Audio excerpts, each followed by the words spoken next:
இயேசு செய்த ஜெபம், அவருக்காகவும் வேண்டுதல் செய்கிறார். அவர் நமக்காகவும் அற்புதமான வேண்டுதல் செய்கிற ஒரு ஜெபத்தை கர்த்தர் நம்ம கற்றுக் கொடுக்கிறார். இந்த ஜெபத்தில் நம்ம வாழ்நாள் முழுவதுக்கும் வேண்டிய பதில் இருக்கு. எத்தனை பேர் கையை உயர்த்தி ஆமேன்னு சொல்லி கர்த்தரை ஸ்தோத்திரம் பண்ணுங்க. நம்முடைய வாழ்நாள் முழுவதுக்கும் வேண்டிய பதில் இந்த ஜெபத்தில் இருக்கா? இயேசு ஒரு ஜெபம் பண்றாருன்னா நமக்காக எதையாவது குறை வச்சிருப்பாரா? ஒரு குறையும் இருக்காது. எல்லாவற்றையும் இயேசுநாதர் இந்த ஜெபத்துக்குள்ள இன்னைக்கு உங்களுக்கு நடக்க வேண்டியது, நாளைக்கு நடக்க வேண்டியது, எதிர்காலத்தில் நடக்க வேண்டிய எல்லாவற்றையும் மனசுக்குள்ள வச்சு இயேசுநாதர் அவருக்காகவும் வேண்டுதல் பண்றாரு, நமக்காகவும் வேண்டுதல் செய்கிறார். 20ஆம் வசனம் இணைந்து வாசிப்போமா? இன்றைக்கு ஆண்டவர் நமக்கு கற்றுக் கொடுக்கிற இன்னொரு ஜெப அனுபவத்தை நம்ம கற்றுக்கொள்ள இந்த வசனம் நமக்கு உதவி செய்ய நாம் இணைந்து வாசிப்போம். 20ஆம் வசனம், நான் இவர்களுக்காக வேண்டிக் கொள்கிறதும் அல்லாமல் இவர்களுடைய வார்த்தையினாலே என்னை விசுவாசிக்கிறவர்களுக்காகவும் வேண்டிக் கொள்கிறேன். மறுபடியும் வாசிப்போம். நான் இவர்களுக்காக வேண்டிக் கொள்கிறதும் அல்லாமல் இவர்களுடைய வார்த்தையினால் என்னை விசுவாசிக்கிறவர்களாகவும் வேண்டிக் கொள்கிறேன். ரொம்ப அற்புதமான ஒரு வார்த்தை. இந்த இடத்துல விசுவாசிக்கிறவர்களுக்கு அப்படின்றத ரொம்ப ஆண்டவர் வலியுறுத்தி சொல்ற ஒரு அனுபவத்தை நம்ம கவனிக்கங்க. சொல்றாரு பாருங்க, நான் இவர்களுக்காக வேண்டிக் கொள்கிறதும் அல்லாமல் இவர்களுடைய வார்த்தையினாலே என்னை விசுவாசிக்கிறவர்களுக்காகவும். இவர்களுடைய வார்த்தையினாலே, அது ரொம்ப முக்கியமான ஒரு வார்த்தை. இயேசுநாதர் எவ்வளவு நம்புறாரு பாருங்க நம்மளை. இவர்களுடைய வார்த்தையினால், அந்த வார்த்தை அப்படி இருக்கு பாருங்க, இவர்களுடைய வார்த்தையினாலும் என்னை விசுவாசிக்கிறவர்களுக்காகவும் வேண்டிக் கொள்கிறேன் அப்படின்றார். அப்போ இந்த விசுவாசம் எப்பொழுதுமே தேவனுடைய வார்த்தையினால நமக்கு உண்டாகுது. நம்ம ஆராதிக்கிற தேவன் வார்த்தையின் தேவன். கையை உயர்த்தி சொல்லுங்க, நம்முடைய ஆண்டவர் யாரு? ஒன்ன சொன்னார்னா அதுல பேச்சு மாறவே மாட்டார். கையை உயர்த்தி சொல்லுங்க, நம்ம ஆண்டவர் பேச்சு மாறுறவர்லாம் இல்லை. கையை உயர்த்தி சொல்லுங்க, நம்ம ஆண்டவர் என்ன மாற மாட்டாரு? பேச்செல்லாம் மாற மாட்டார். இன்னைக்கு ஒன்று சொல்லிட்டு நாளைக்கு ஒன்று மாற்றி அமைக்கிற தேவன்லாம் கிடையாது. வேதம் சொல்லுகிறது, அவர் சொல்லியும் செய்யாதிருப்பாரோ அப்படின்னா மாறுறதுலே கிடையாது. அவருடைய வார்த்தையில எந்த ஒரு சேஞ்சுமே கிடையாது. ஆனா நம்முடைய வார்த்தையில் நிறைய சேஞ்சஸ் வரும். இன்னைக்கு ஒன்று சொல்லுவோம், இன்னைக்கு இந்த வாய் ஸ்தோத்திரம் பண்ணும், நாளைக்கு இந்த வாய் ஆத்திரமா பேச எதையாது. ஆனா ஆண்டவர் சொல்றாரு பாருங்க, எவ்வளவு நம்பிக்கை பாருங்க. மாறக்கூடிய வார்த்தைகள் நம்மகிட்ட இருக்கு. மாறி மாறி பேசுவோம். இன்னைக்கு சர்ச்சுக்குள்ள இருக்கும் போது ஒன்று பேசுவோம், வெளியே போனால் ஒன்று பேசுவோம், வேலை ஸ்தலத்தில் ஒன்று பேசுவோம், வீட்டில் ஒன்று பேசுவோம். ஏன்னா மனுஷன் தன் வார்த்தையில் எல்லாவற்றிலும் நிலையற்றவனா இருக்கிறான்னு நம்ம கவனிக்கிறோம் பாருங்க. ஆனா இப்படி நிலையற்றவனா இருக்கக்கூடிய வாயிலிருந்து வரக்கூடிய வார்த்தைய ஆண்டவர் என்ன சொல்றாருன்னா, அந்த வார்த்தையை நான் கனம் பண்ணி அந்த வார்த்தையினால உண்டாகிற விசுவாசத்துக்காக நான் என்ன செய்கிறேன்? வேண்டுதல் செய்யறது தான் வாஸ்தவம். பார்த்தீங்களா? 20ஆம் வசனம் சொல்றாரு பாருங்க, இவர்களுடைய வார்த்தையினாலே என்னை விசுவாசிக்கிறவர்களுக்காகவும். இவருடைய வார்த்தைனா யாருடைய வார்த்தை? யாரை மீட்டு தம்முடைய பிள்ளைகளாக்கி, யாரிடத்துல தம்முடைய வார்த்தையை கர்த்தர் வைத்திருக்கிறாரோ அதான் ரொம்ப முக்கியம். இத்தனை நாட்கள் நம்ம கேட்டது, இன்னைக்கு ஏறக்குறைய 17 நாட்கள் நாம் உட்கார்ந்து ஆண்டவர் யாரை குறித்து சொல்றாரு? இந்த வார்த்தையெல்லாம் கேட்ட 17 அனுபவங்களை கொடுத்திருக்கிறாரு.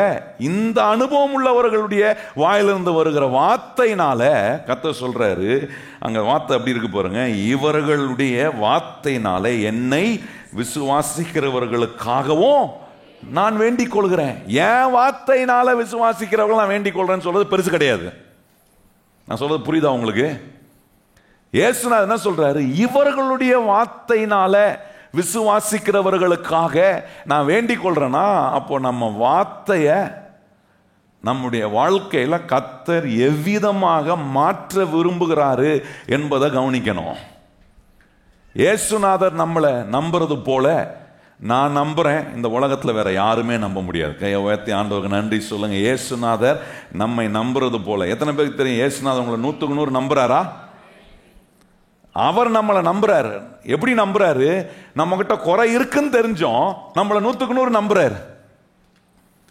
ஏன்னா இந்த வார்த்தையின் தேவனுக்கு என்ன நம்பிக்கைனா, என்ன தைரியம்னா, நிலையற்ற மனுஷனுடைய வாழ்க்கைக்குள்ள தேவனுடைய வார்த்தையை கேட்க கேட்க அந்த மனுஷனுடைய வாழ்க்கையும் தேவனுடைய வார்த்தையை சார்ந்து வாழ்ற வாழ்க்கையா மாறும். கையை உயர்த்தி சொல்லுங்க. இந்த வசனத்தை கேட்க கேட்க இந்த வசனத்தை சுத்தியே உங்க உலகம் அமையும். வயத்திலிருந்து சொல்லுங்க. இந்த வசனத்தை கேட்க கேட்க, நல்லா சொல்லுங்க, இந்த வசனத்தை சுத்தியே. ஒரு கிறிஸ்தவன், ஒரு கிறிஸ்தவம் எதன் அடிப்படையில் இயங்குதுன்னா வார்த்தையின் அடிப்படையில் இயங்குது. இங்க வேற என்ன வச்சிருக்கிறோம் யோசித்து பாருங்க. இங்க என்ன தூபம் காட்டின்னு இருக்கிறோமா? புகை போடுற மாதிரி புகை போட்டுட்டு என்ன எதையாவது பண்ணிட்டு உங்களுக்கு ஏதாவது பொம்மையை வச்சுட்டு ஏதாவது பண்றோமா பாருங்க. ஒன்றும் கிடையாது. இங்க வந்தா அதான் ஆச்சரியம். நிறைய பேருக்கு ஆச்சரியம் என்னன்னா ஒண்ணுமே இல்லை இங்க, ஆனா இங்க இத்தனை மணி நேரம் உட்காந்து அவங்க கேட்கறாங்க, ஜெபம் பண்றாங்க. காரணம், நம்முடைய தேவன் நம்மோட முகமுகமாய் பேசுகிறார் என்பது நமக்கு. எத்தனை பேர் அனுபவிக்கிறோம்? கையை உயர்த்தி சொல்லுங்க. கர்த்தர் என்னோட முகமுகமா பேசுறார். ஏன் பேசுறாருன்னா அவர் வார்த்தை. ஆதியிலே வார்த்தை இருந்தது, அந்த வார்த்தை தேவனத்துல இருந்து, அந்த வார்த்தை தேவனாய் இருந்தது. அந்த வார்த்தையின் தேவன் எல்லாவற்றையும் உலகத்தை வார்த்தையினால உண்டாக்கிட்டு அந்த வார்த்தையினாலே உலகத்தை தாங்குறாரு. எனக்கு வேண்டிய எல்லாவற்றையும் கர்த்தர் தம்முடைய வார்த்தையினால தான் கொடுக்கிறாரு. அந்த வார்த்தையை கொண்டு வந்து கர்த்தர் நம்ம உள்ளத்துல வைக்கிறார். கையை வைத்து சொல்லுங்க. கர்த்தர் அந்த வார்த்தையை கொண்டு வந்து எங்க வைக்கிறாரு? என் இருதயத்துக்குள்ள வச்சு இப்போ சொல்றாரு, உன் உலகமே என் வார்த்தையினால உண்டாயிருக்கு. சொல்லுங்க கையை வைத்து. என் உலகம் எதுல உண்டாயிருக்கு? எத்தனை பேர் அதை பெருமையா நினைக்கிறீங்க? முழு உலகத்தையும் ஆண்டவர் வார்த்தையினால உண்டாக்கி இருக்கிறாரு. அது எவ்வளவு பெரிய விஷயமோ நான் சொல்றேன். அதை காட்டிலும் ஒரு பெரிய விஷயம் என்ன தெரியுமா? ரட்சிக்கப்பட்டு தேவனுடைய பிள்ளையாய் ஆண்டவரை தேடி வருகிற நம்முடைய வாழ்க்கைய எதன் உலகத்தில், எந்த விதமான உலகத்தை அமைக்கிறாருன்னா தேவனுடைய வார்த்தையை சார்ந்து நம்முடைய உலகத்தை கர்த்தர் அமைக்கிறார். கையை உயர்த்தி சொல்லுங்க. என்னுடைய வாழ்க்கை என்னும் இந்த உலகம், சொல்லுங்க கையை உயர்த்தி, என்னுடைய வாழ்க்கை என்னும் உலகம் எப்படி உண்டாயிருக்குன்னா இந்த ஜீவனுள்ள கர்த்தருடைய வார்த்தையினால. எத்தனை பேர் கையை வச்சு சொல்றீங்க? இந்த ஜீவனுள்ள. அந்த காலத்துல கல்யாணம் ஆகும்போது, கல்யாணம் பண்ணி பொண்ணை பையன் வீட்டுக்கு அனுப்பும்போது, இந்த காலத்தில் சொல்றாங்களான்னு தெரியல, ஆனால் அந்த காலத்தில் பெரியவங்க வயசானவங்களாம் சொல்லுவாங்க பாருங்க. என்ன சொல்லுவாங்க? அந்த பொண்ணுகிட்ட சொல்லி அனுப்புவாங்க. என்ன சொல்லி அனுப்புவாங்க? இந்த காலத்தில் வேற மாதிரி சொல்றாங்க. ஆனால் நான் இந்த காலத்தில், அந்த காலத்தில் எப்படி சொன்னாங்கன்னா அவங்க என்ன சொல்லுவாங்க? கல்யாணம் பண்ற இனிமே எல்லாமே உன் உலகமே யாருது வரமாட்டது. பார்த்தீங்களா? இந்த காலத்துக்கு வராது. அந்த காலத்தில் சொன்னாங்க. என்ன சொன்னாங்கன்னா, கல்யாணம் பண்ண பிறகு ஒரு பெண்ணுகிட்ட சொல்லுவாங்க, நீ விவாகம் பண்ணியிருக்கிற உன் புருஷன்தான் இனிமே உன் முழு உலகமும். யாரு தான்? புருஷன்தான். அதுதான் பாருங்க, அந்த காலத்தில் கல்லானாலும், ஆமா, என்ன ஆனாலும் புருஷன் தான். என்ன அடி வாங்கினாலும் புருஷனுக்கு அடுத்த நிமிஷம் சமைச்சு. அந்த காலத்தில், இந்த காலத்தில் அடி கொடுத்தா இன்னொரு அடி விழுது.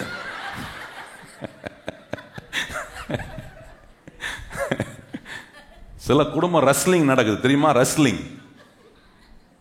ரெஸ்லிங் தான். அதனால பாருங்க, இது எதுக்கு சொல்ல வந்தேன், நம்முடைய வாழ்க்கை முழு உலகமே தேவனுடைய வார்த்தையை சுத்தி இருக்கு. கை வைத்து சொல்லுங்க, என்னுடைய வாழ்க்கை. பாருங்க எப்படி சொல்லியிருக்கிறாங்க பாருங்க. அந்த காலத்துல இப்ப ஒரு கல்யாணம் பண்ற பொண்ணை பார்த்து, இனிமே உன் உலகமே உன் புருஷன் தான். அது மாறலாங்க, மாறி இருக்கு. இந்த உலகத்துல, சமுதாயத்துல மாறி இருக்கு. ஆனா ஒரு கிறிஸ்தவனுக்கு தேவனுடைய வார்த்தை தான் உலகம்னா நிச்சயமா அது ஆசீர்வாதமா இருக்கு. எத்தனை பேர் கையை உயர்த்தி சொல்றீங்க? இயேசு என்னுடைய ஆண்டவராக மாறின பிறகு அவரை சுத்தி தான் என் உலகமே. எத்தனை பேர் கையை உயர்த்தி சொல்றீங்க?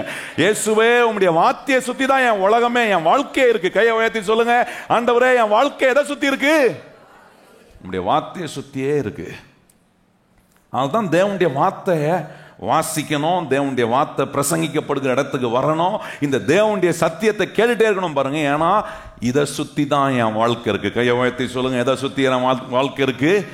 தேவனுடைய வார்த்தையை சுத்தி தான் என் உலகமே இருக்கு. கையை வைத்து சொல்லுங்க, என்னுடைய உலகம், என் குடும்பத்தினுடைய உலகம். இந்த உலகத்துல எப்படி வாழ்றேன்? தேவனுடைய வார்த்தையை சுத்தியே என் உலகம் அமைஞ்சிருக்கிறதுனால கர்த்தர் சொல்ற, இப்படி ஒரு மனுஷன் தான் வாழ்க்கையை மாத்துவானா, அவனுடைய வாயிலிருந்து வருகிற வார்த்தையை விசுவாசிக்கிறவர்களுக்காக நான் என்ன செய்யறேன்றாருன்னா வேண்டுதல் செய்யறேன்றாரு.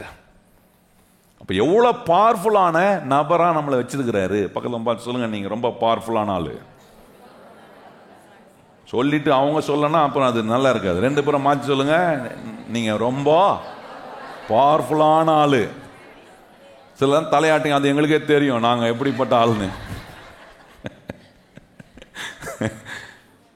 ஏன்னா எந்த வார்த்தையை வச்சு உலகத்தை உண்டாக்குனாரோ அதே வார்த்தையை உங்க உள்ளத்துல வச்சு உங்க வாழ்க்கையே கர்த்தர் அற்புதமா மாற்றார். எத்தனை பேர் விசுவாசிக்கிறோம்? கையை உயர்த்தி ஆண்டவருக்கு நன்றி சொல்லுங்க.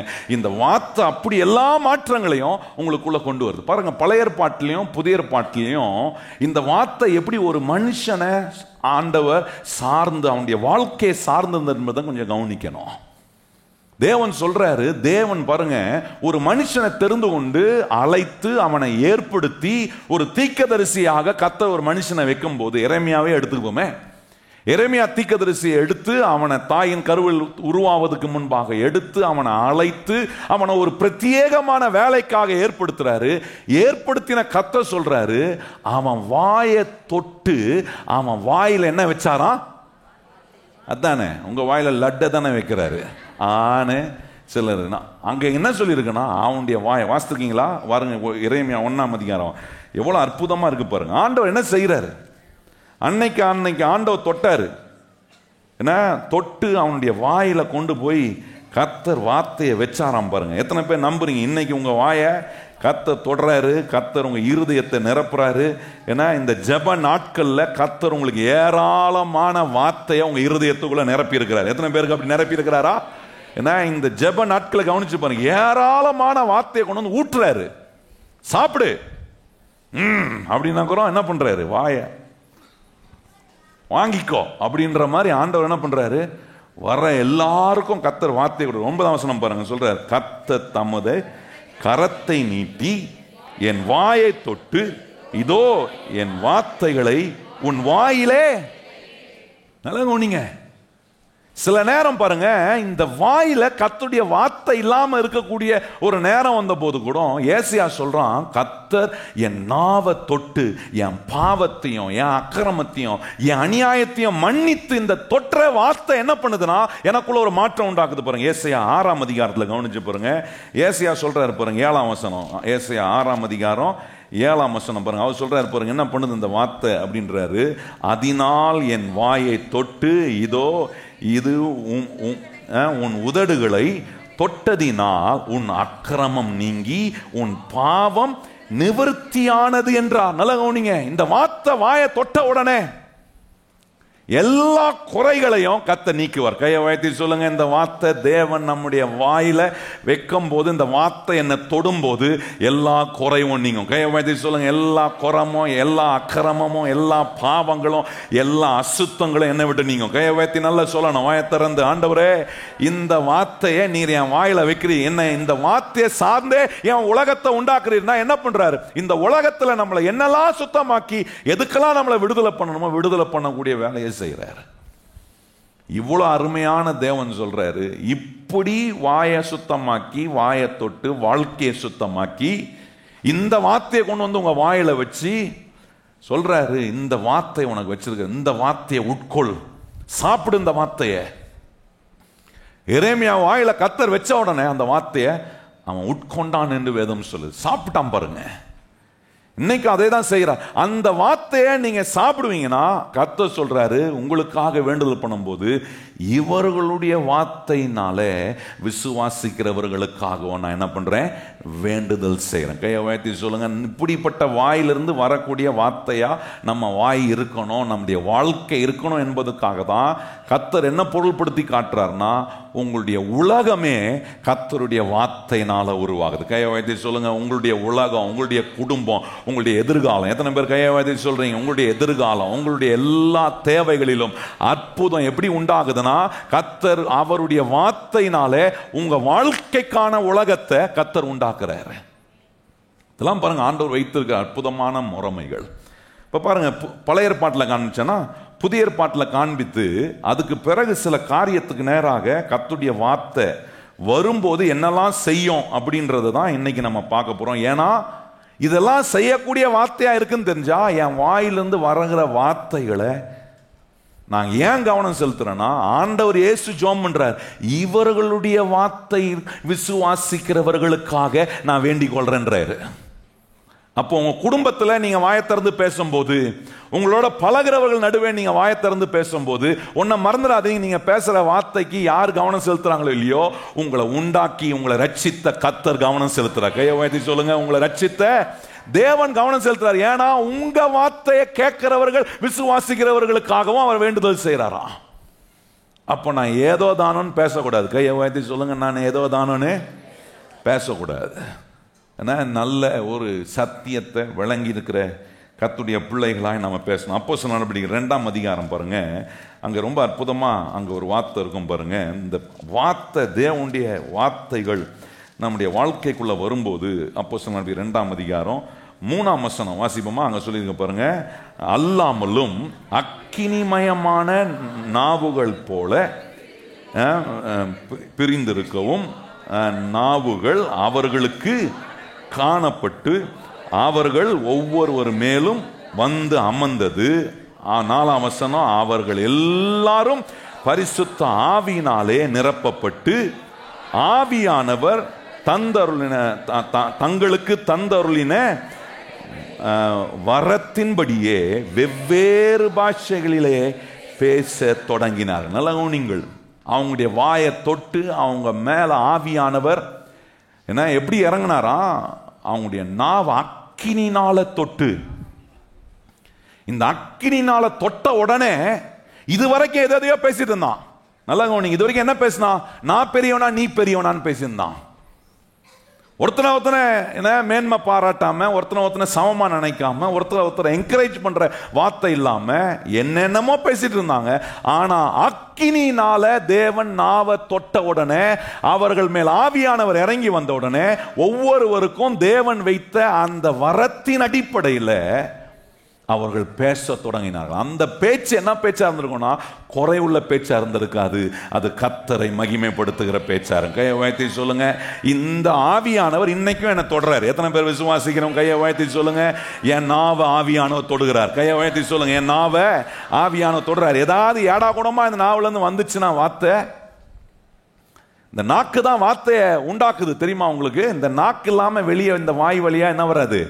வார்த்தை வராது. நாக்க கட் பண்ணிட்டு பேசி பாருங்க. ட்ரை பண்ணாதீங்க. நான் பாஸ்டர் சொன்னாருன்னு ட்ரை பண்ணி பார்க்குறேன். நான் இப்போ ரெக்கார்ட் பண்ணிட்டேன். அதிகம் நான் சொல்லலை, ட்ரை பண்ணாதீங்கன்னு சொல்லிட்டேன். இந்த நாக்கு தான் வார்த்தையை உருவாக்குது. இந்த நாக்கு பாருங்க, பேசும்போது இந்த நாக்கு எங்கெல்லாம் சொல்லுது பார்த்தீங்களா? நாக்கு நக்கிறதுக்கு மாத்திரம் இல்லை, ருசியை பார்க்கறதுக்கு மாத்திரம் இல்லை, வார்த்தையே உண்டாக்குது. ஆண்டவர் சொல்றாரு, எந்த வார்த்தையை இந்த நாவு உண்டாக்குதோ அந்த நாவை தொடறேன் அக்கினினாலன்றாரு. தொட்ட உடனே ஆண்டவர் சொல்றாரு, இது வரைக்கும் ஏடா உடமா பேசியிருப்ப, ஆனா நான் தொட்ட உடனே அது ஒரு பட்டன் மாதிரி அமுக்கின உடனே மோடு மாறிடும். சொல்லுங்க பக்கத்துல பார்த்து, பட்டன் மாதிரி அமுக்கின உடனே மோடு மாறிடும். பேசுற மோடு மாறிடும். ஏசியில் நிறைய மோடு வச்சிருப்பாங்க பார்த்தீங்க. ரிமோட்ல என்ன வச்சிருப்பாங்க? உஷ்ணத்துக்கு கொஞ்சம் வச்சுக்கலாம், ஹீட்டர் மாதிரி கூட மாற்றிக்கலாம், கூலிங் கூட மாற்றிக்கலாம், என்ன டெம்பரேச்சர் மோடை மாற்றலாம். பாருங்க, நிறைய ஆப்ஷன் கொடுப்பாங்க. ட்ரை, வெறும் காத்தடிக்கிற மோடு இருக்கும். இந்த நாக்கை தொடர வரைக்கும் காத்தடிக்கிற மோடு தான், சும்மா காற்று வீசின்னு இருக்கும், எஃபெக்டே இல்லாத காற்று. எங்கே ஏர் கண்டிஷன் ஆன் ஆகணுமா அங்கே தொட்டார்னா அப்படியே குழு குழு குழு குழு குழுன்னு அப்படி ஆயிடும். அது மாதிரி ஆவியானவர் அக்கினிமயமா உங்க நாவை தொட்டார்னா, இதை தான் பொருள்படுத்தி ஏசுனா சொல்றாரு, இந்த விதத்தில் கர்த்தர் நமக்காக அவர் வேண்டுதல் செய்கிறார். இப்படி மாறணும், நம்முடைய வார்த்தைகள்லாம் இப்படி மாறணும்னு கர்த்தர் வேண்டுதல் செய்கிறார். எத்தனை பேர் அது சந்தோஷமா நினைக்கிறீங்க? ஆண்டவரே எனக்காக நீர் வேண்டுதல் செய்யும் போது எவ்வளவு கரிசனையோட வேண்டுதல் செய்யற. அப்புறம் என் பிள்ளை தாறுமாறா பேசக்கூடாது. சண்டை வரும்போது வீட்டில் ஆண்டவர் என்ன தொடணும்? நாக்கில் சூடு தொடணும். சூடு வைக்கக்கூடாது நாக்கில். நாக்கில் என்ன வரணும்? ஆவியானவர் நம்மளை தொடர்றாரு. வாயை கொஞ்சம் மூடிக்கணும், ஆத்திரமாக பேசக்கூடாது, லொடலொடன்னு பேசக்கூடாது. நிறைய ஏற்கனவே பேசி லொடலன்னு பேசி 2 கண்ணம் வீங்கியிருக்கு. இன்னைக்கு கொஞ்சம் அமைதியாக இருந்தால் கண்ணம் வீங்காது. என்ன அதனால அடிக்கிற புருஷனாக இருந்தீங்கன்னா நான் சொல்கிறேன், அது தேவன் அதை அனுமதிக்கவே மாட்டார். புருஷன் பொண்டாட்டி மேலே கை நீட்டக்கூடாது, பொண்டாட்டி புருஷன் மேலே கை நீட்டிடக்கூடாது. ரெண்டுத்தையும் சொல்ல வேண்டியதா இருக்கு. காலம் மாறிடுச்சு பாருங்க. அதனால கர்த்தருடைய ஆவியானவர் உங்க நாவை தொடுவார். கையை உயர்த்தி சொல்லுங்க, கர்த்தருடைய ஆவியானவர் எங்க தொடுறாரு? பிசாசு நாவை ட்விஸ்ட் பண்ணுவான். கேளு 2 நல்ல. நீ என்ன சும்மா வந்த உங்க அம்மா வீட்டில இருந்து?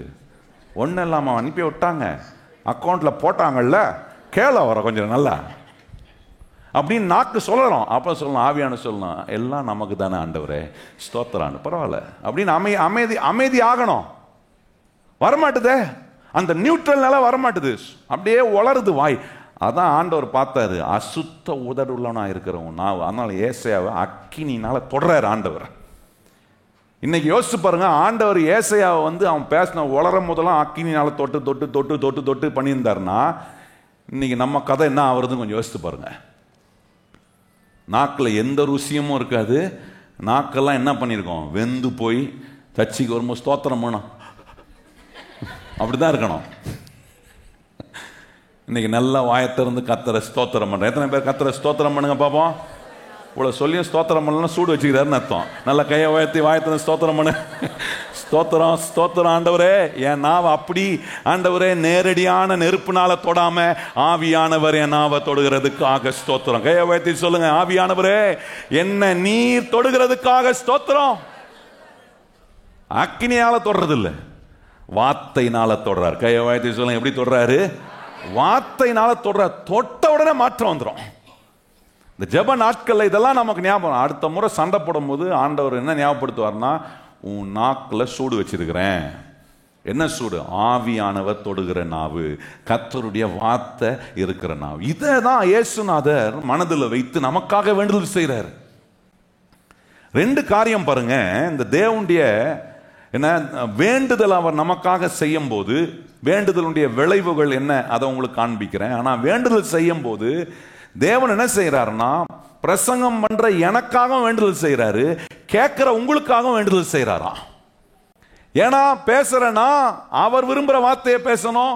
கேட்கிற நீங்க ஆண்டவருடைய வார்த்தையை கேட்கிறீங்க. கேட்ட பிறகு நீங்க கேட்ட வார்த்தையை போய் பேச போறீங்க. அந்த வார்த்தையை பேசும்போது ஆண்டவர் என்ன சொல்றாருன்னா, நீ பேசும்போதும் ஒரு பிரசங்கியார் பேசும்போதும் நான் வேண்டுதல் செய்யறேன், கேட்கிறவர்களுக்காக வேண்டுதல் செய்யறேன். ஏன்னா கேட்ட பிறகு அவர்கள் திருப்பியும் போய் பேச போகிறார்கள். ஆகவே அவர்களுக்காக வேண்டுதல் செய்கிறேன். ஏன் அந்த வேண்டுதல் செய்யறாருன்னா சொல்றாரு, நம்ம பேசுற வார்த்தைகளை இன்னொருவர் விசுவாசிப்பதுக்கு ஏதுவாக கர்த்தர் வேண்டுதல் செய்கிறார். கையை உயர்த்தி சொல்லுங்க, நம்ம பேசுற வார்த்தை எனக்கு விசுவாசத்தை உண்டாக்குறது மாத்திரம் இல்ல, இன்னொருவருக்கும் விசுவாசத்தை உண்டாக்கக்கூடிய விதத்துல இருப்பதுக்கான வார்த்தையை வாயில வைக்கிற அந்த வேண்டுதலை இயேசு செய்யறாரா. அப்ப பாருங்க, ஒண்ணு செய்யறாரு, என்ன பண்றாருன்னா கண்டினியூவலா நமக்காக இன்டர்செஸ் பண்ணிட்டே இருக்கிறார்.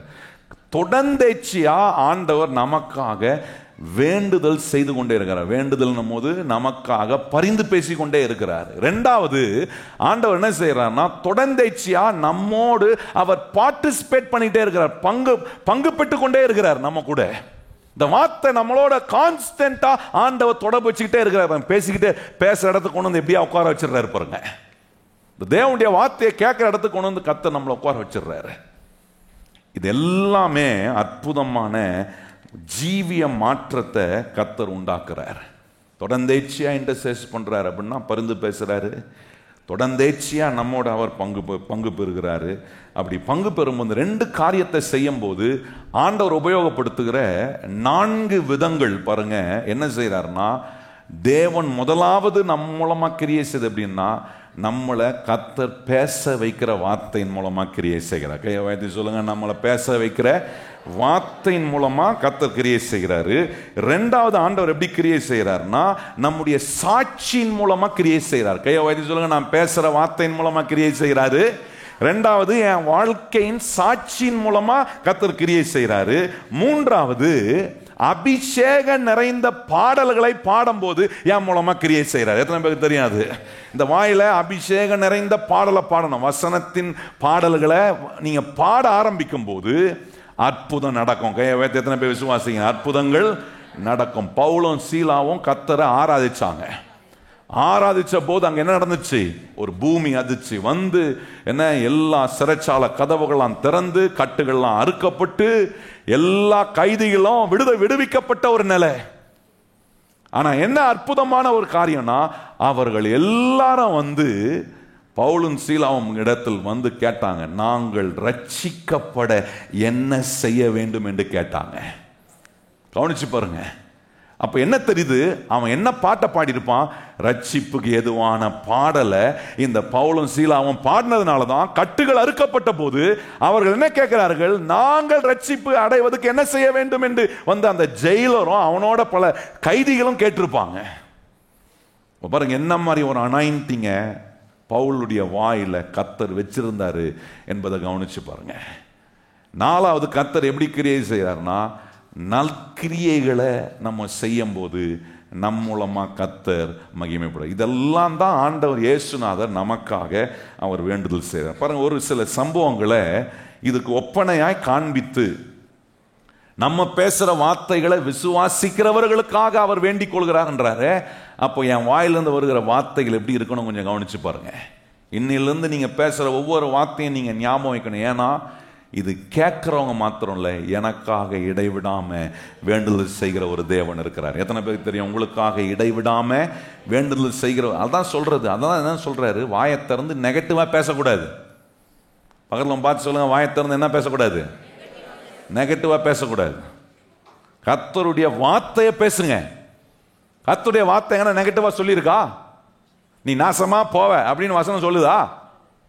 ஆனா நம்ம வாயை திறந்து சொல்றோமே, என்ன வயிறு எரிஞ்சு சொல்றேன். என்ன எரிஞ்சு? ஆமா, வயிறு எரியுது. எங்க தெரியுது? அவங்களுக்கே தெரியாது வயிறு எரியுதான்ட்டு. ஆனா வயிறு எரிஞ்சு சொல்றேன். இதெல்லாம் வந்து இந்த மாதிரி வார்த்தை எல்லாம் பேசுனீங்கன்னா, ஒருத்தர் உங்களுக்காக இடைவிடாம வேண்டுதல் பண்ணிட்டு இருக்கிறாரு.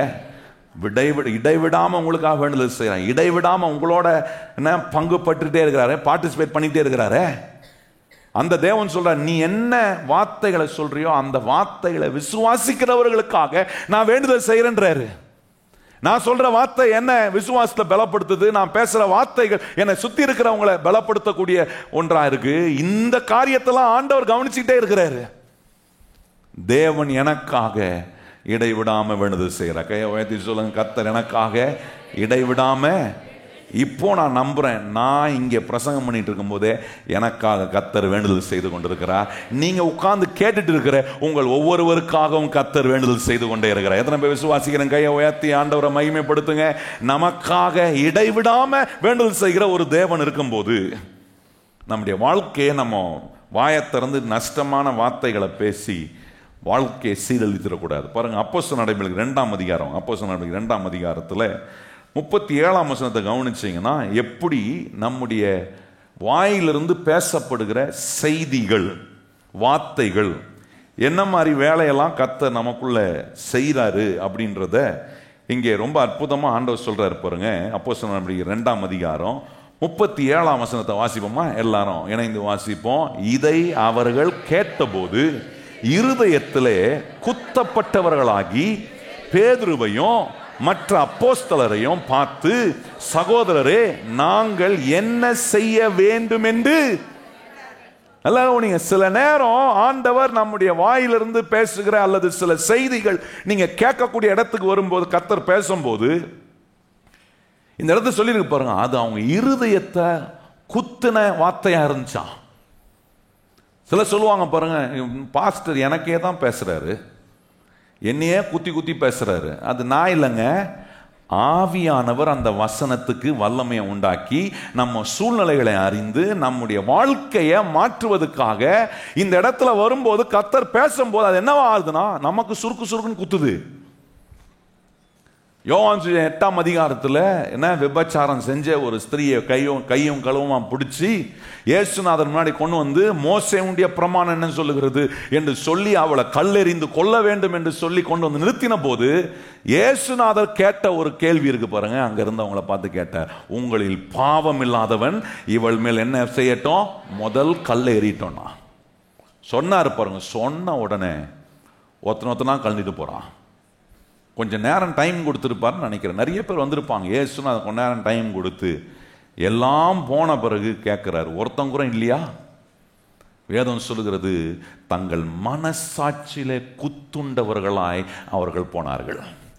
நல்லா கவனிங்க, இந்த இடத்துல ஆண்டவர் இங்கே தம்முடைய சீஷர்களை பயன்படுத்தி இங்கே பேசுறார். பேதுரு பிரசங்கம் பண்றார், அப்போஸ்தலர்கள் அங்க பிரசங்கம் பண்ணுகிறார்கள்.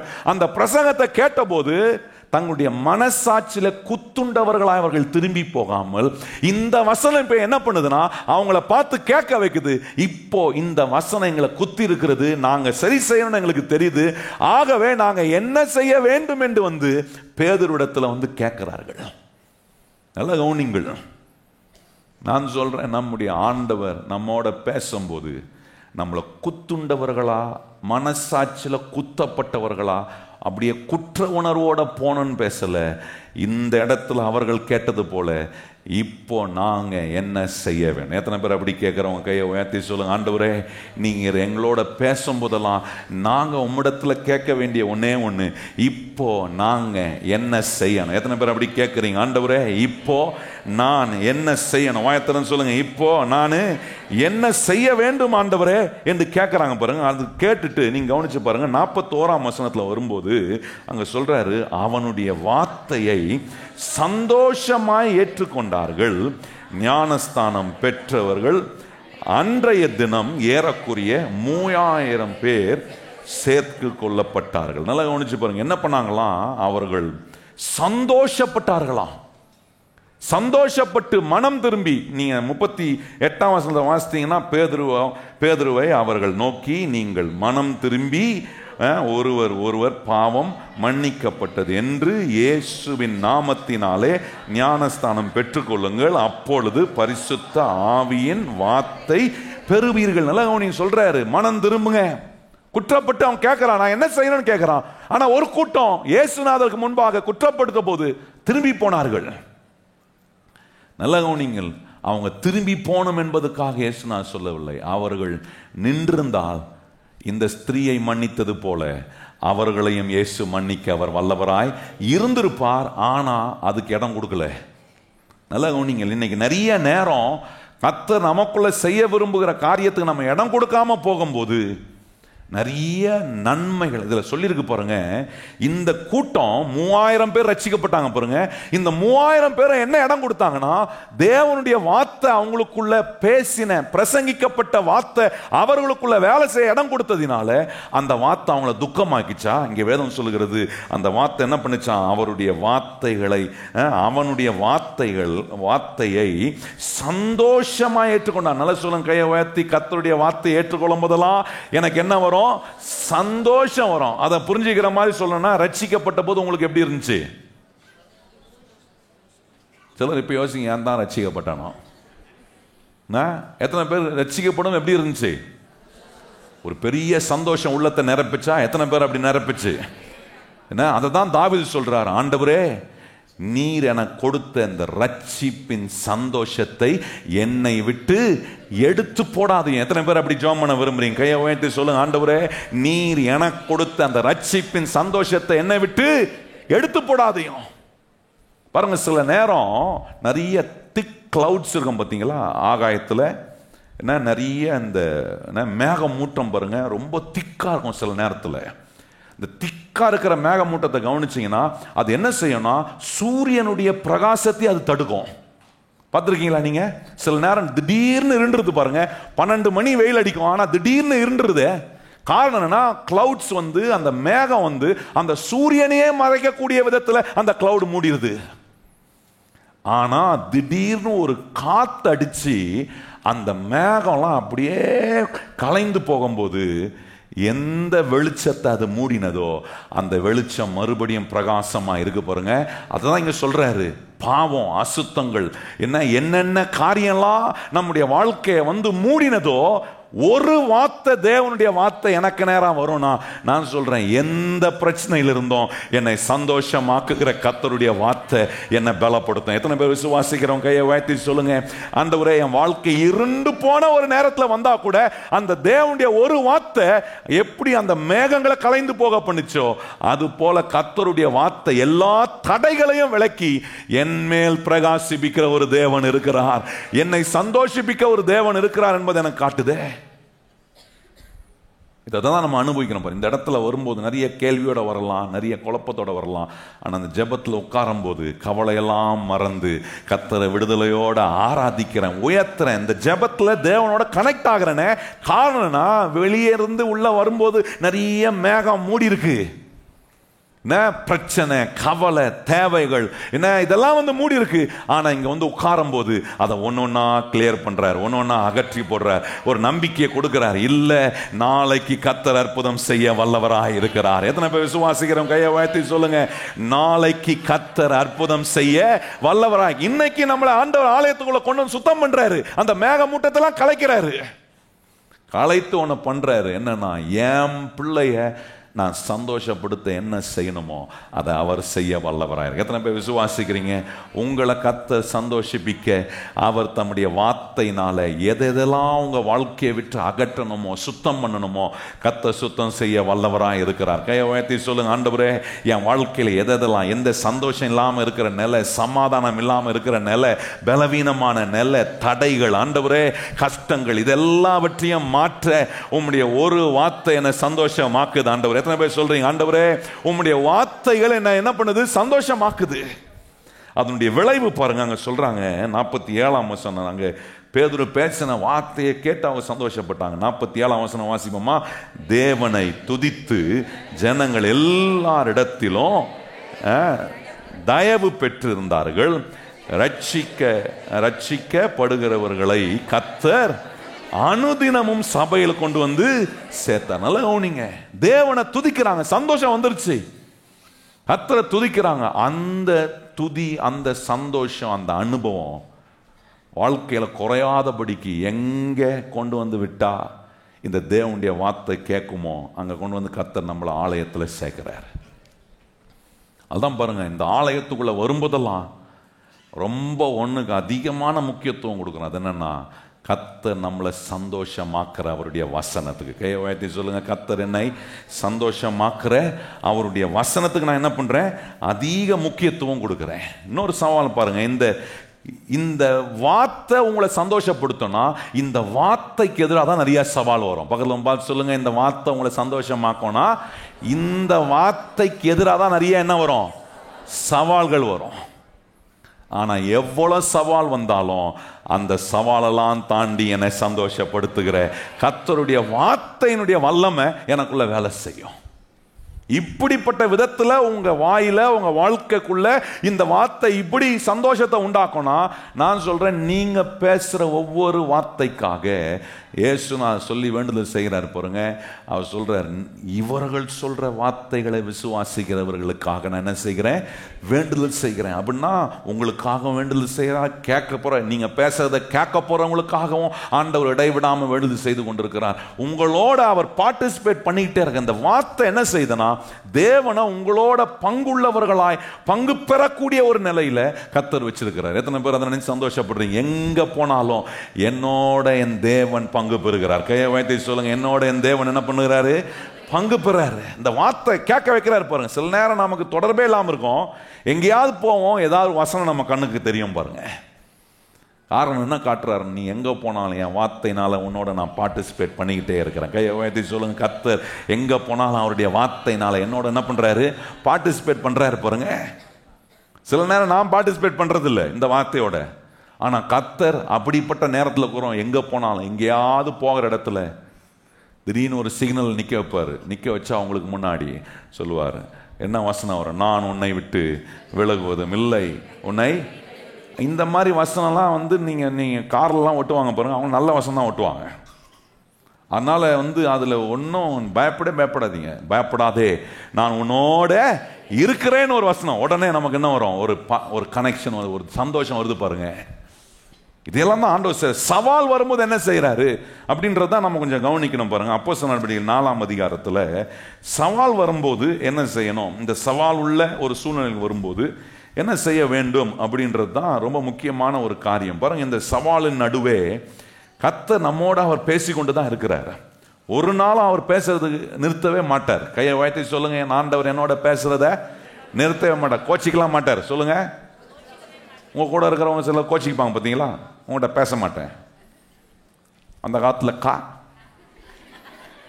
இந்த காலத்தில் என்ன பிளாக்கு கான்டாக்ட்லன்னா பிளாக் பண்ணிடுறாங்க. அப்படி ஆண்டவர் உங்களை பிளாக் பண்ணிடுவாரா? நம்ம செய்யறதுக்கெல்லாம் பிளாக் பண்ணா அவர் கையே சோர்ந்து போயிடும். எத்தனை வாட்டி பிளாக் பண்றது, எத்தனை வாட்டி அன்லாக் பண்றது. கர்த்தர் நம்மளை பிளாக் பண்றதும் இல்லை, நம்ம கிட்ட உங்ககிட்ட எனக்கு டூக்கா அப்படின்னா சொல்றது இல்லை. நம்மளை அவர் நேசிக்கிறார். கையை உயர்த்தி சொல்லுங்க, கர்த்தர் நம்மளை நேசிக்கிறார். தேவனுடைய வார்த்தை பாருங்க வந்துகிட்டே இருக்கும். ஆனா ஒரு காலம் வரும்ன்றாரு. என்ன காலம் வரும்னா, ஆமோஸ் தீர்க்கதரிசி சொல்றாரு, கர்த்தருடைய வார்த்தையை கேட்காத பஞ்ச காலம் வரும். இப்போ இல்லை, சொல்லுங்க, இப்போ அந்த பஞ்சத்துக்கு இடமே இல்லை. இந்த 21 நாளும் கர்த்தர் வார்த்தையை அப்படியே சும்மா என்ன டேமை திறந்து விட்ட மாதிரி திறந்து விடுறாரு. அப்படியே மொய்தான். ஒன்றும் தெரியாதவங்க உள்ள வந்தீங்கன்னா அப்படி நீந்திரலாம். அந்த மாதிரி கர்த்தர் உங்களுக்கு வார்த்தைகளை கொடுத்து உங்களை எப்படி ஜெபிக்க வைக்கணும் கற்றுக் கொடுக்குறாரு பாருங்க. எப்படி நீந்தணும், தண்ணியில் எப்படி நீந்துறது, இந்த உலகத்தில் எப்படி நீந்துறது, சவாலில் எப்படி நீந்தி நாம் சர்வை ஆகிறது எப்படி, நான் அதை தாண்டி வர்றது எப்படி, எல்லாம் கர்த்தர் சொல்லித்தராரு. இவ்வளோத்தையும் கேட்டுட்டு போயிட்டு திணற முங்கி எழுச்சிங்கன்னு வச்சிங்களேன், கர்த்தர் அங்கேயும் உங்களை காப்பாற்றுவார். கவலைப்படாது. கையை உயர்த்தி ஆண்டவருக்கு நன்றி சொல்லுங்க. எப்படினாலும் என் ஆண்டவர் காப்பாற்றுவார். கையை உயர்த்தி சொல்லுங்க, எப்படினாலும் என் ஆண்டவர் என்ன செய்கிறாரு, காப்பாற்ற. 18ஆம் வசனம் வாசிப்போமா? அப்போஸ்தலர் நடவடிக்கைகள் 4ஆம் அதிகாரம் 18ஆம் வசனம் வாசிப்போம். அவர்களை அழைத்து இயேசுவின் நாமத்தை குறித்து எவ்வளவாயினும் பேசவும் போதிக்கவும் கூடாது என்று அவர்களுக்கு. நல்லா என்ன சொல்றான், பேச. எந்த வார்த்தை சந்தோஷப்படுத்துமோ, எந்த வார்த்தை மனுஷனை விடுதலை ஆக்குமோ, இப்போ அவர்களுக்கு என்ன சவால் வருதுன்னா, யார் பண்றது? யூதர்கள் எழும்பி பரிசேயர்கள் என்ன சொல்றாங்க, நீ இயேசுவின் நாமத்தை சொல்லக்கூடாது, பேசக்கூடாது, பிரசங்கிக்க கூடாது சொல்றாங்க பாருங்க. இவர்களால் எப்படிங்க பிரசங்கம் பண்ணாம இருக்க முடியும்? எப்படி பேசாம, ஒரு கிறிஸ்தவனால கிறிஸ்துவனுடைய வார்த்தையை பேசாம எப்படி இருக்க முடியும்? ஏன்னா அந்த வார்த்தை தான் அவனை சந்தோஷமாக்குது, அந்த வார்த்தை தான் அவனை பிழைக்க வைக்குது. இந்த வார்த்தையை நான் எப்படி பேசாம இருக்கிறது? ஒருவேளை இன்னைக்கு யாராவது பார்த்து உங்களை பார்த்து என்ன சொல்றாங்க, இனிமே இயேசுன்னு வாயில சொல்லக்கூடாதுன்னு சொல்லாம இருந்துருவீங்களா? சிலர் சொல்லுவாங்க, நாங்கள் வெளியே சொல்ல மாட்டோம், உள்ளுக்குள்ள சொல்லிங்க. ஏன்னாலாம் இருக்க முடியாது. இயேசுவை சொல்லாம இருக்கிறதுக்கா என்ன கர்த்தர் ரட்சித்து இந்த உலகத்தில் வச்சிருக்கிறாரு? இயேசுவை வாய் நிறைய சொல்லுவேன். சொல்லுவேன், வாய் திறந்து இயேசுவை வாய் நிறைய சொல்லுவேன், வாய் நிறைய புகழுவேன். இயேசு எனக்கு செஞ்ச நன்மையெல்லாம் கேட்கறாங்களோ கேட்கலையோ கூப்பிட்டு சொல்லுவேன். எத்தனை பேர் அப்படி சொல்றீங்க? கூப்பிட்டு சொல்லணும். சிலவெல்லாம் பிரச்சனையை கூப்பிட்டு சொல்லுவான் பாருங்க, இது சரியான தலைவலின்னு தெரியும். ஆனால் என்ன பண்ணுவான், தலைவலி கூப்பிட்டா என்ன பண்றது, போய் உட்காந்து கொஞ்சம் தலைவலியும் வாங்கிட்டு வர்றது. நான் சொல்றேன், அந்த தலைவலி கேஸுக்கிட்ட என்ன பண்ணணும்னா, இயேசுனை சந்தோஷமாக்குற செய்தியை கேளு. கொஞ்சம் நிறுத்தும் வாய, கொஞ்ச நேரம் நிறுத்து. நான் பேசின பிறகு நான் பேசுறத கேட்டினா உன் வாயிலிருந்து வர வார்த்தையும் மாறும். என்ன ஆசீர்வதிக்கிற அதே தேவன், என்ன சந்தோஷிப்பிக்கிற அதே தேவன் உன்னை என்ன பண்றாரு, மாத்துறாரு, சந்தோஷமாக்குற உன் சூழ்நிலைகள்லாம் அவர் மாற்ற வல்லவராக இருக்கிறார். இதுக்கு என்ன சொன்னாங்க பாருங்க, பேசக்கூடாதுன்னு சொன்ன உடனே மாம்சத்தில் தானே இருக்கிறானுங்க, அவங்களுக்கு என்ன பயமே வந்திருக்காதா? கண்டிப்பா வந்திருக்குங்க.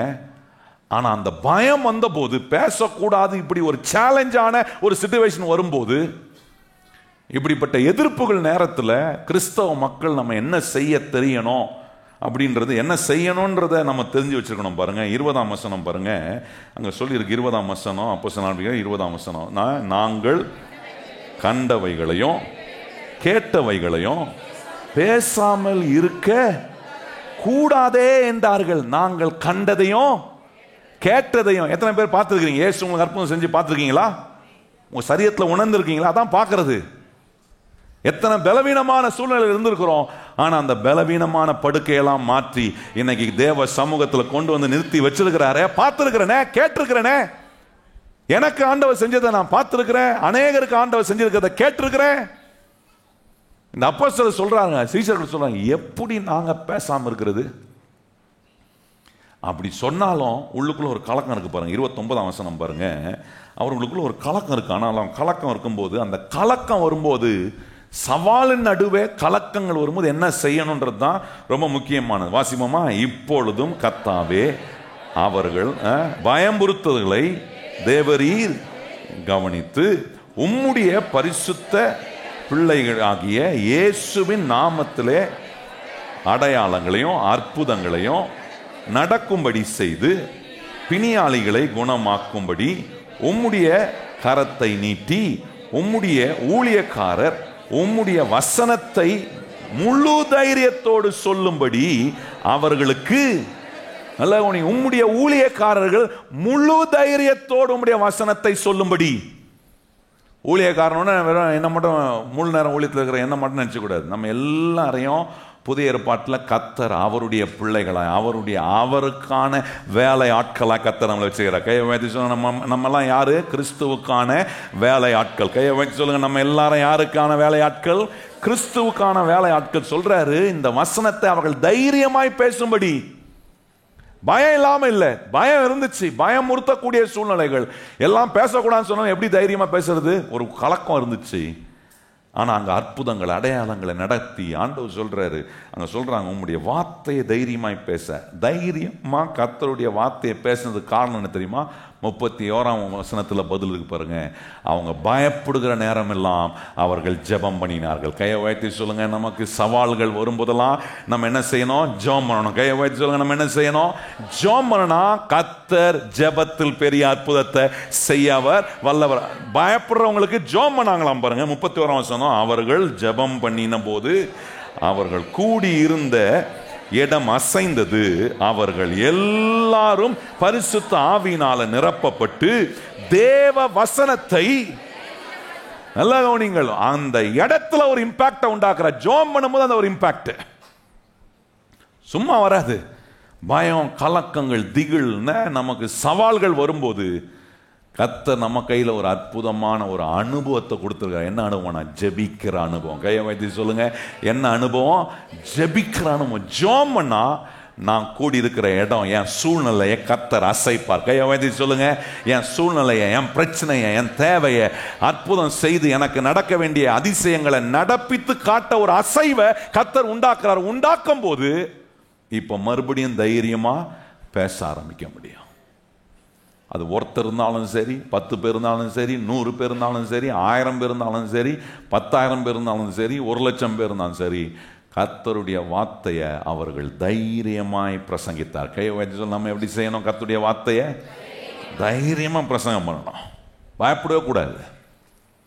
பவுலை பாருங்க, கர்த்தர் அழைச்சி அவனை கர்த்தருடைய வார்த்தையை பிரசங்கம் பண்ணும்படி அவனை தைரியப்படுத்துறாரு.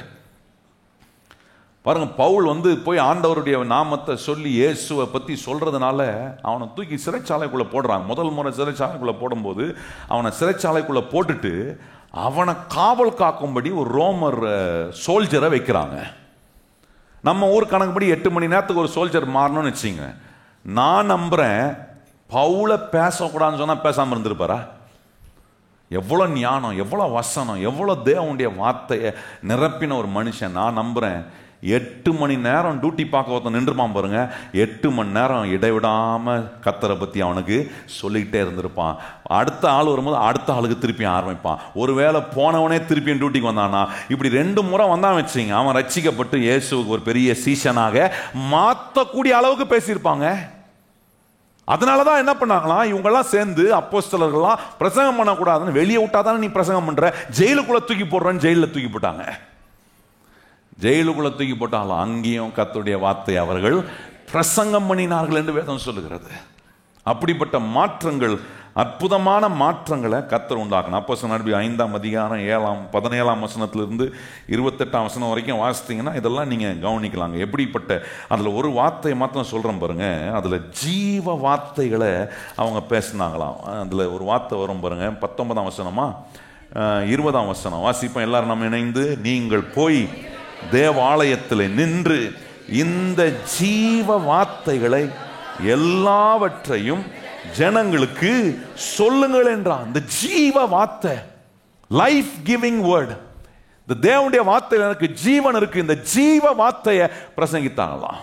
சிறைச்சாலைக்குள்ள இருந்தாங்க. சிறைச்சாலைக்குள்ள இருந்து விடுவிக்கப்பட்டு கர்த்தர் அவங்கள வெளியே கொண்டு வர்றாரு. கொண்டு வந்து இந்த ஜீவ வார்த்தையை பேசுங்க.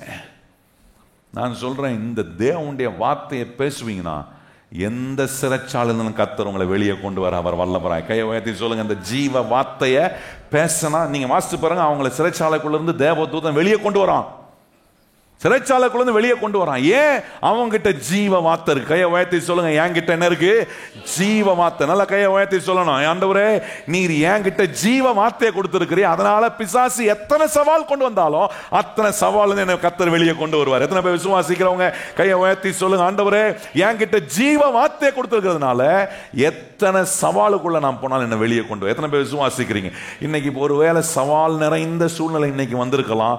உங்ககிட்ட கர்த்தர் ஜீவ வார்த்தையை கொடுத்திருக்கிறாரு.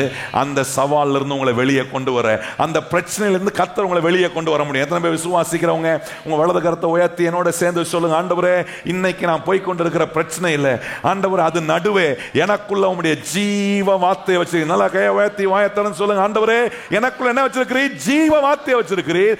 அன்றைக்கு சீஷர்களுக்குள்ள அப்போஸ்தலர்களுக்குள்ள தேவன் ஜீவ வார்த்தையை வச்சதுனால சிறைச்சாலையிலிருந்து வெளியே கொண்டு வந்தவர் அதே வல்லமை நமக்குள்ள செய்ய அவர் வல்லவராயிருக்க. எத்தனை பேர் விசுவாசிக்கிறவங்க வலது கரத்தை உயர்த்தி சொல்லுங்க, ஆண்டவரே என் சிக்கல்ல இருந்து நான் வெளியே வருவேன். சொல்லுங்க, ஆண்டவரே என் கஷ்டத்துல நான் வெளியே வருவேன், என் கடன்ல இருந்து நான் வெளியே வருவேன். ஆண்டவரே என்னை ஏமாத்தினவர்கள் கையில இருந்து மறுபடியும் எனக்கு நன்மையை கொண்டு வந்து கொடுக்க வல்லவராய் இருக்கிறீர்.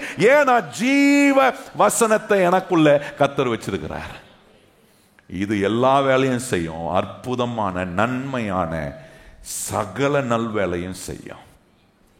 இன்னொரு இடத்துல பாருங்க, அதை சொல்லி நான் முடிக்கிறேன், நேரம் இல்லை, சொல்லி முடிக்கிறேன் பாருங்க. அப்போஸ்தலர் நடபடிகளில் 9ஆம் அதிகாரத்தில் கவனிச்சிங்கன்னா 20ஆம் வசனத்தில் கவனிச்சிங்கன்னா பவுல் அற்புதமான உதாரணம். ரட்சிக்கப்படுகிறதுக்கு முன்பாக புலி மாதிரி இருந்தார். எதுக்குல? தேவ ஆலயத்தை அழிப்பதையும் இயேசுவின் நாமத்தை சொல்றவங்களை அழிப்பதுல புலி மாதிரி இருந்தார். ரட்சிக்கப்பட்ட பிறகு அதை காட்டிலும் டபுள் மடங்கு அதிகமான வேகத்தில் செயல்பட்டார். சிலர்லாம் எப்படின்னா ரட்சிக்கப்படுறதுக்கு முன்னாடி புலி மாதிரி இருந்திருப்பாங்க, அப்படி சிங்கம் மாதிரி அது இதுன்ட்டு வீறு கொண்டு நிற்பான். ரட்சிக்கப்பட்டவன புஷ்பாம் மாதிரி இறங்கி போய் ஆஃப் ஆகி உட்காந்து நல்ல விஷயத்துக்கு சிங்கத்தை போல கத்த நம்மளை நிற்க வைப்பார். கையை வாய்ச்சி சொல்லுங்க, நல்ல விஷயம் எது? ஜீவ வார்த்தை உங்களுக்குள்ள இருக்க. இந்த ஜீவ வார்த்தையை சொல்லும் போது அங்கே போயிட்டு பூனை மாதிரி எலி மாதிரி உட்காந்து கூடாது.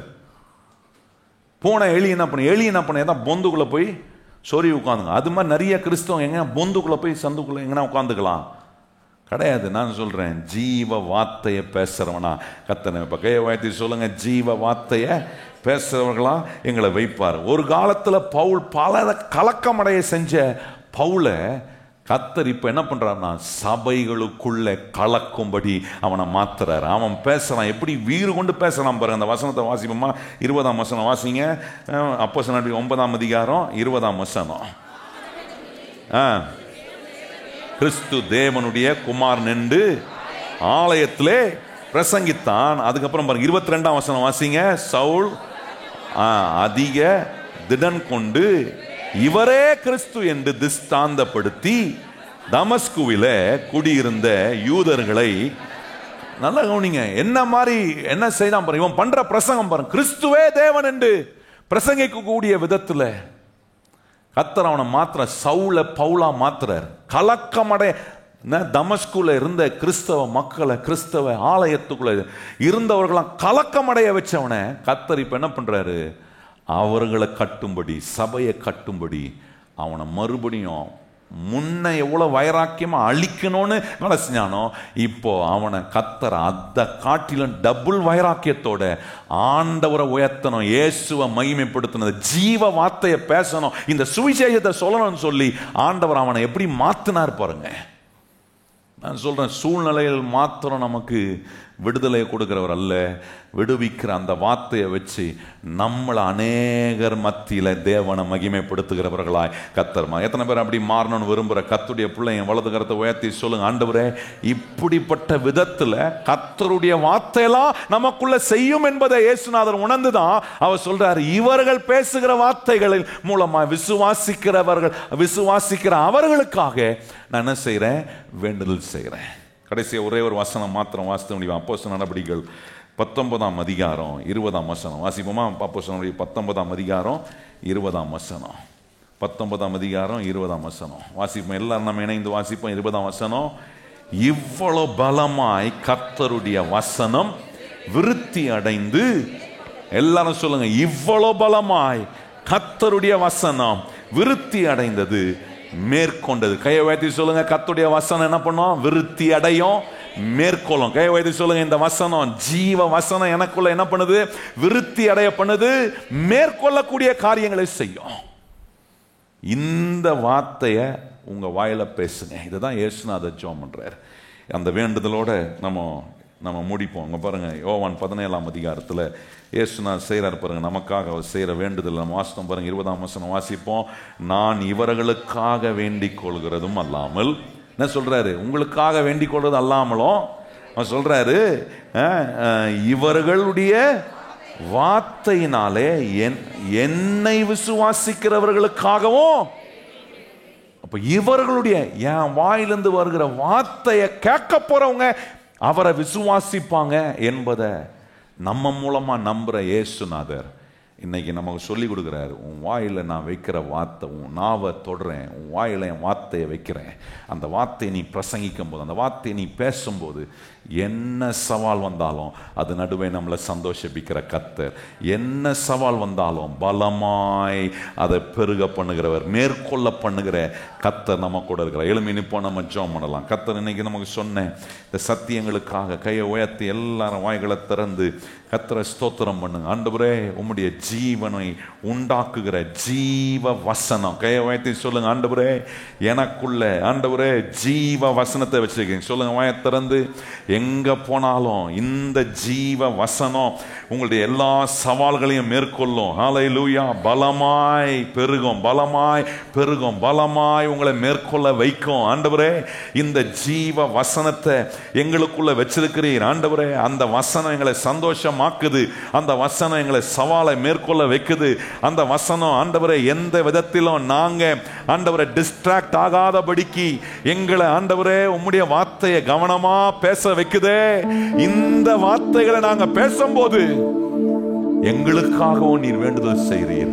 எங்க வாயிலிருந்து பேசப்படுகிற வார்த்தையை கேட்டு விசுவாசிக்க போகிறவர்களுக்காகவும் நீர் வேண்டுதல் செய்கிறவராக இருக்கிற. எத்தனை பேர் கையை உயர்த்தி சொல்றீங்க, ஆண்டவரே எங்களுடைய வாயின் வார்த்தைகள் எங்க விசுவாசத்தை ஸ்திரப்படுத்துது, நாங்க பேசுற வார்த்தை இன்னொருத்தரையும் ஸ்திரப்படுத்துது. சொல்லுங்க வாயை திறந்து, ஆண்டவரே எங்க வார்த்தை எங்களை ஸ்திரப்படுத்துறது மாத்திரம் இல்ல, அநேகரை ஸ்திரப்படுத்துகிற வார்த்தையாய் கர்த்தர் எங்க வாயில நீ வார்த்தை வைத்திருக்கிறதுக்காக ஸ்தோத்திரம். ஹல்லேலூயா, ஹல்லேலூயா.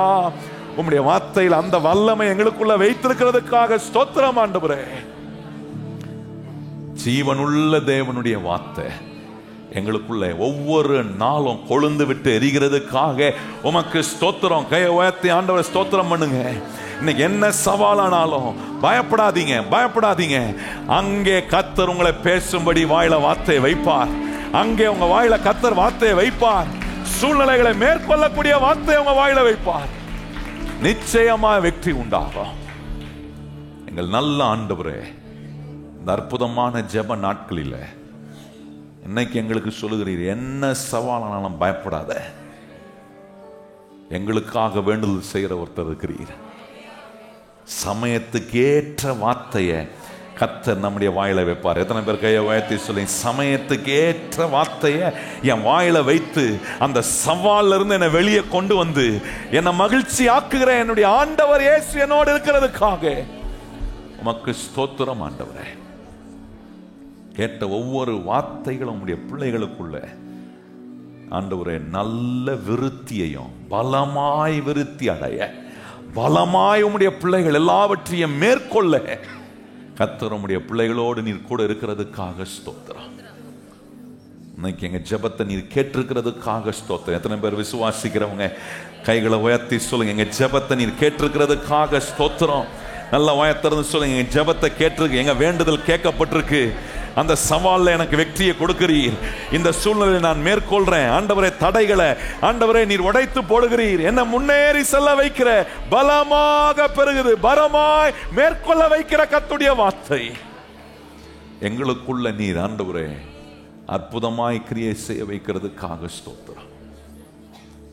உம்முடைய பிள்ளைகளை சமாதானத்தோட இந்த வார்த்தையெல்லாம் உம்முடைய பிள்ளைங்க போய் ஒவ்வொரு நாளும் தியானிக்கட்டும். எல்லா சூழ்நிலையிலும் உம்முடைய வார்த்தை ஜெயிக்கும் ஆண்டவர். எத்தனை பேர் கையை வைத்து சொல்றீங்க, ஆண்டவரே என் உலகம் உம்முடைய வார்த்தை சார்ந்து இருக்கு? எத்தனை பேர் சொல்றீங்க, என் உலகம் உம்முடைய வார்த்தை சார்ந்து, என் குடும்பம் உம்முடைய வார்த்தை சார்ந்து, என் எதிர்காலம் உம்முடைய வார்த்தை சார்ந்து இருக்கிறதினாலே நான் பலமாய் மேற்கொள்வேன். சொல்லுங்க கையை உயர்த்தி, அந்த வார்த்தை எனக்குள்ள இருக்கு, அந்த வார்த்தை எனக்குள்ள பலமாய் பெறுகிறது, பலமாய் மேற்கொள்கிறது ஆண்டவரே. அப்படிப்பட்ட நிலையில் எங்களையும் நீ தூக்கி நிறுத்துகிறதுக்காக ஸ்தோத்திரம். எல்லா கன மகிமை துதி ஸ்தோத்திரங்கள் உமக்கே தருகிறோம். ஏற்றுக்கொள்ளும் மகிமை அடையும் இயேசு கிறிஸ்துவின் அன்புள்ள நாமத்தில் வேண்டி ஜெபம் செய்கிறோம் எங்கள் பரிசுத்தம் உள்ள நல்ல பிதாவே, ஆமென். இப்பொழுது நம்முடைய கர்த்தராகிய இயேசு கிறிஸ்துவின் கிருபையும் பிதாவாகிய தேவனுடைய அன்பும் பரிசுத்த ஆவியானவருடைய அந்யோன்ய ஐக்கியமும் இன்றும் என்றும் சதா காலங்களும் நம் அனைவருடன் நிலைத்திருப்பதாக. ஆமென். எல்லாரும் இணைந்து சொல்வோம், என் ஆத்துமாவே கர்த்தரை ஸ்தோத்திரி, என் முழு உள்ளமே பரிசுத்த நாமத்தை ஸ்தோத்திரி. என் ஆத்துமாவே கர்த்தரை ஸ்தோத்திரி, கர்த்தர் செய்த சகல உபகாரங்களையும் மறவாதே. ஆமென்.